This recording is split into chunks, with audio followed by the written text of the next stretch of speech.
and it's been given a complete makeover.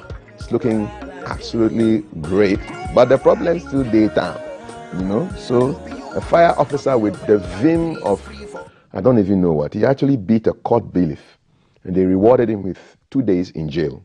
Wahala day for town. Evangelist and a prophetess jailed 4 years for stealing 265,000 cedis. Wahala day for town. Malam jailed 6 months for defiling 6-year-old. More wahala day for town. Latte chiefs threatened demo over bad roads. Serious transportation wahala day for town. Crossing the Volta Lake to school. Plenty wahala day for town. But you see, the reward for solving problems is to get even bigger problems to solve. So let's start solving the problems now, because problems are mounting up. Let's solve them. Everything will be fine, all right? God day. As wahala day, God today, all right? Okay, welcome to the show. This is your favorite way to wake up all around this country and all around the world on hashtag GTV Breakfast, GTV Ghana on Facebook. My name is Kafui Day. Me a day, no be wahala day, Kafui Day, all right? And we're going to talk about eating disorders. And we have your favorite nutritionist, dietitian. She's with Meridian Health Center. Her name is Fauzia Beidu. Sometimes she gives you wahala with the warnings she gives, but it's all for a good cause, right? She breaks your heart about what you should not be eating, but it's all for a good cause. Fauzia, salam alaikum. Walaikum salam, Kafi. How are you doing? Ade like my name. And interestingly, I'm not going to break anyone's heart. You're not going to break anybody's hearts. Awesome. Your hearts are safe. And our screen is active for your messages. 055 1034. 6:38. Let's dive straight into the conversation. What are eating disorders, and what are some of the common misconceptions and myths surrounding eating disorders? Okay, so good morning to our cherished viewers. Yes. Before we delve into the topic, first of all, I would like us to understand that eating is bound by many factors. So it's influenced by 1, our appetite; 2, the food availability; 3, family and cultural practices. So these are some guiding principles of how you eat. But when we say eating disorders, okay, there are abnormal patterns of eating and exercising that severely interferes with a person's way of life. Okay, and globally we have 70 million people living with eating disorders. And then 1 person dies every 52 minutes out of an eating disorder. Really? So yes, it's a cause of concern or worry for us. Interestingly, in the Asian countries, Japan leads when it comes to the prevalence of eating disorders. They are not so common in Africa, but I mean, we should be on the lookout, especially with our kids and then teenagers who are in school, because some of them may be having eating disorders, but you wouldn't know. Okay. Because it can persist for a long time, and you wouldn't even see any warning signs that your child is living with an eating disorder. What are some examples of eating disorders? So we have 3 main types of eating disorder. We have the one, anorexia nervosa. Then we have the bulimia nervosa. Then we have the binge eating disorder. So these are the 3 main types of eating disorders. Then we have the others as well. That's the rumination disorder. We have the avoidant or restrictive food intake disorder. We have purging, we have picker, and the rest, OSFED. But the 3 main types, like I mentioned, are the anorexia nervosa, and then the bulimia nervosa, and then the binge eating. When it comes to the anorexia nervosa, you realize that people living with such disorders usually restrict their food intake, or sometimes they do eat, but then they end up purging or vomiting the food out. So eat and purge? Yes. Okay. Because they have this intense fear of putting on or gaining weight, even though they may be severely underweight. And the Nervosa talks about mental state, right? Is it a kind of a mental? The eating disorders generally are some form of mental illnesses or psychological disorders, because it has to do with how the individual perceives him or herself. So sometimes, most of the time, people with anorexia nervosa have a very low self-esteem, because of their body weight. And then they have this intense fear of also gaining weight. And did you say that they could be underweight, but in their minds, well... They can be very underweight, but in their minds, they see themselves as putting on weight when they eat. So they restrict their food. They also don't like to eat in public. They also are preoccupied with the foods that they eat. So they pick things. They are picky eaters. What about bulimia nervosa? Then with the bulimia nervosa, most of them are normally of the normal weight or overweight or even obese. By the same thing, they also eat and then they purge the food afterwards by self-induced vomiting. Why? Or the use of... So they have this distorted body image. They feel that people would judge them for how they look. And they end up being depressed, and during the course of the depression, they tend to compensate for that depression by overeating. And it's a fair condition. And then we have the binge eating disorder. So for those individuals with the binge eating disorder, they don't purge the food. Theirs is they tend to overeat. So usually they eat large amounts of food in a specific period of time. Okay. And during each episode of binge eating, they lack self-control. So when they see the food, they want to eat everything. They want to eat everything. Are those the foodians we were talking about when we were in the school? Gluttons. Foodian. We are foodian, pa. Well, I think for some of them, that could so be. So they just eat? They just eat. They don't watch what they are eating. They are just gulping the food up. And then at the end of the day, they realize that they've gained weight and they are depressed. They have anxiety disorders and all that, and then they still tend to... They still keep eating. They still keep eating. Wow. You mentioned some of the less common ones. Pica, is that when you eat strange foods? So the pica has to do with eating substances or items that are not food. Okay. So what are some of the strange things that people eat which are not food? So sometimes with pica, it's common among pregnant women because of the cravings that they experience, because their hormonal levels are very high. So they tend to crave for certain things, whether food or non-food substances. So some crave for cloth, some dirt. Did you say cloth? Yes. They want to eat cloth? They just like the smell of the cloth. But those who actually have pica as an eating disorder, they tend to eat some of these things. They'll eat the cloth? Yes. Some have cravings for soil, dirt, chalk, even detergents. No way. Detergent? Yes, detergent. Do they eat that stuff? Yes. In copious amounts? And all these things, yes, in copious amounts. And all these things do not contain any nutrients. They are of non-nutritive value. And they can lead to death if it's not well managed. And this is the hormones going crazy? Yeah. The hormones going crazy has to do with the pregnant women. They have cravings, which is normal. But those with pica itself as an eating disorder, they consume. And they don't have to be pregnant to have this kind of crazy disorder? They don't have to be pregnant to have this disorder. Wow, that's and it can alarming. Lead to death. Yeah, I can imagine. Yeah. I mean, eating detergent or mud. Yeah. How common are eating disorders in Ghana? In Ghana, eating disorders generally are very common in women than in men. And in Ghana here, studies that have been conducted came out with findings that eating disorders can have some form of prevalence in the adolescents. So the school-going children during their teenage years, that's the period where the eating disorders tend to begin from or are very common within that age bracket. So between the ages of 15 and 19 years.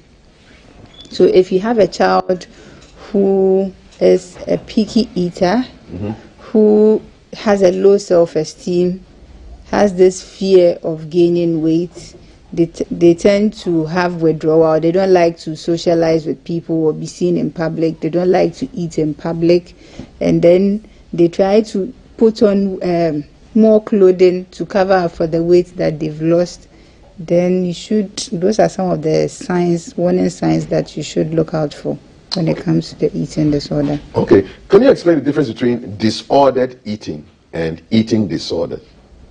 So when we say an eating disorder, then that one is very extreme or severe. So as part of management of that disorder, the person would need counseling or psychotherapy. They also need nutrition management and then some form of medications. But disordered eating, for someone with a disordered eating, maybe they are doing one or two things wrong. So they may be doing dieting, and then they'll be avoiding certain food groups. But disordered eating is very severe. Okay. Yeah. You're watching hashtag GTV Breakfast. We're looking at struggling with eating disorders. Do you have any eating disorders? Just listening to Fauzia, is there something that you feel, this is not quite right? You can send us a message, 055-556-1034, and we'll answer all your questions. I must imagine that, yes, this eating disorder will affect the individual, but what are the effects on other people in the family? Okay, so before we move on to that, with the eating disorders, the anorexia nervosa, such people suffer from malnutrition due to starvation, extreme starvation. And when you are starved, it tends to affect or cause changes in your brain, how your brain works. Yes, and it could lead to death. It could also lead to people suffering from osteoporosis, because those suffering from the anorexia nervosa are deficient when it comes to both the macronutrients and micronutrients, but most especially with the micronutrients, so the vitamins and minerals. So they may be deficient in zinc, deficient with vitamin D, and with vitamin D deficiency, that leads to low bone density. So their bones are prone to fractures, and that could cause osteoporosis. Okay, and then they tend to also be very dehydrated, because when they eat, they try to self-induce themselves to throw up or vomit out the food. And when that happens, it alters the balance of the electrolytes within the body. Okay, so that could lead to dehydration, and it could also lead to some deficiencies when it comes to the minerals as we have it. And in extreme situations, it can lead to death. Yes. Wow. It's 6:49. You're watching GTV Breakfast. So we are in a very interesting world where beauty standards dominate. Then I'm not done. I wanted us to also touch on the other ones. Then we have the rumination disorder.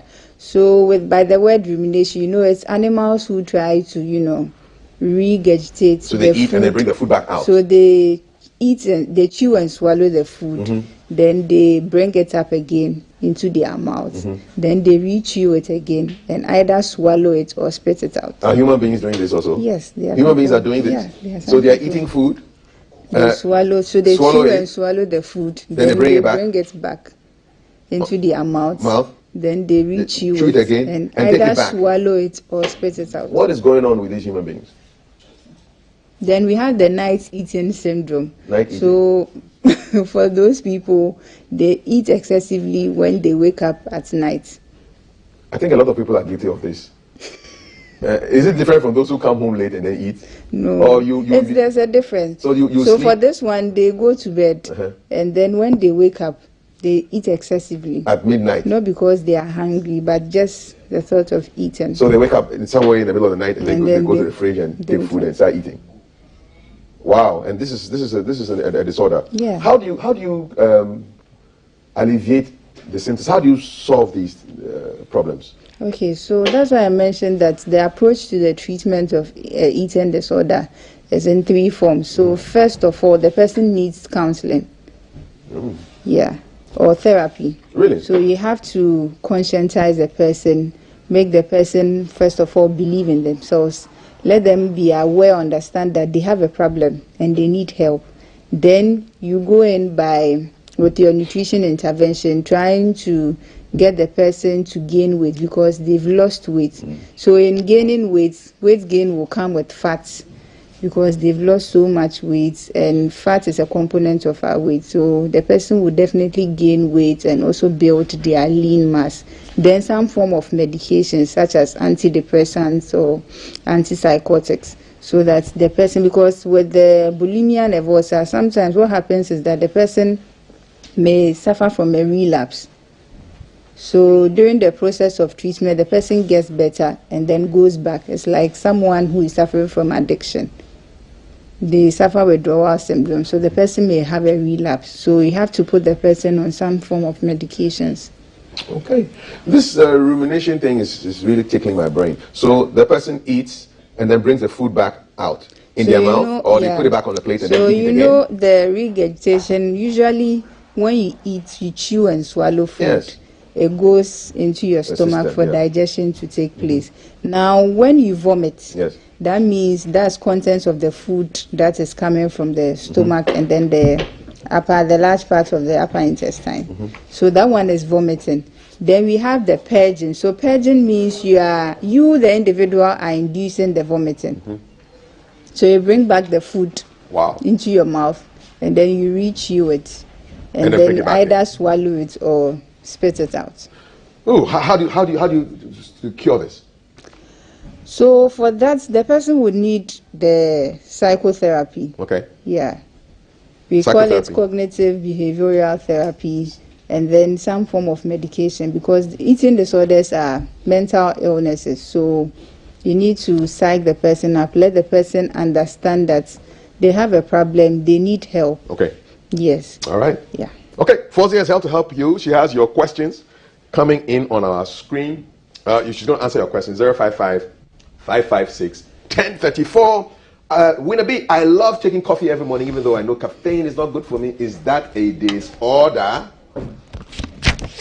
Is it a disorder? No, taking coffee is not a not a disorder, disorder. but I mean, you shouldn't overdo it. All right, don't because overdo of the it. caffeine, yeah. Okay, he has a second part of his question. What is wrong with bringing back food, rechewing, and swallowing it back? My brother has done that for over 50 years. What's wrong? So sometimes when you are eating the food, you need to take your time to chew the food very well, Yeah. so that it will be easier for digestion. Right. Some people try to hurry or rush through their food. So when it happens like that, there can be an acid reflux. So the food may be forced to come up. So that's when you belch and then you feel like there are some contents of the gastric juice in your mouth. So when you are eating, just take your time and chew the food thoroughly. Savor the food and chew it thoroughly. And don't rush through your meal. So because sometimes when you are rushing through your meals, you tend to overeat. So by the time signal is sent to the brain to alert the brain that you are full, you may have overindulged. So just take your time and then chew the food thoroughly. His brother is a veteran. He's been doing this for 50 years. Then he needs some form of He help. needs some help. Okay. Is eating too much and in regular manner also a disorder? There's a child here who eats too much. Unless she doesn't see food. Oh, I'm glad you didn't name the child. So is eating too much in a regular manner also a disorder? Once in a while, you may overeat certain foods, especially when it comes to your favorite meals.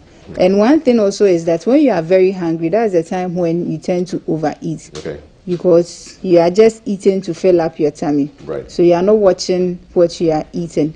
But when it's a disorder, that means that it's something the person has been eating, doing regularly. Okay. And frequently eats large amounts of food until they are uncomfortably full. I mean, for a normal human being, when you are eating and you are full, signal you are full. Right. But for this person or such individuals, even when they are full, they still try to eat so their belly can't take it any longer. Okay, so it's a disorder. Most times when I eat meat or fish, it comes out again. What can I do to stop it? When they eat meat or fish, it comes out. It comes out in what way? Yes. Well, give us clarification. We don't know, so come back. Good morning. Please, people sometimes complain because I always eat in little amounts. Could this be a disorder? So for such a person, they could be a picky eater. Picky eaters sometimes do not eat certain foods. So most of the times it has to do with vegetables. So when they see maybe onions or tomatoes in the food that have been chopped, they try to pick it out. But they'll eat the other ones. Yeah. All right. I've had the regurgitation disorder for years now. I don't know how it started. I was very young and I don't know if I can stop. I wish I could. Now I am 36. What do you tell somebody like this? The person needs counseling first of all. Okay. Because it's not normal. They need to see a nutritionist. Okay. See our favorite nutritionist. Okay. Her name is Fozia. She's sitting down right there and giving you advice.